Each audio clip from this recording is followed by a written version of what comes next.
So hey everyone, welcome back to another quick and very interesting tutorial. But in this quick tutorial, I'm going to show you how can fix the issue if everything is fine and still you are not able to connect to your MongoDB. That it is again and again showing the error of cannot connect to MongoDB. Now, in order to fix that, just simply log into the MongoDB account from any of the browser that you have and open your project setting. That this is the basic interface that will show in front of you.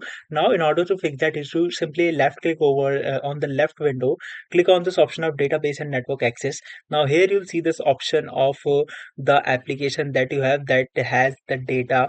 Now just simply click on this option of IP access list right on the left window, and here you find the list of multiple IP addresses that says that you are only able to connect to the project with the following IP addresses. So make sure hit on this option of add IP address, enter your IP address manually, or you'll easily find the option of IP address if it is not actually connected to your MongoDB account. So just simply click on that option. For me, it is currently added. That's why it's not showing, and that will definitely solve the problem.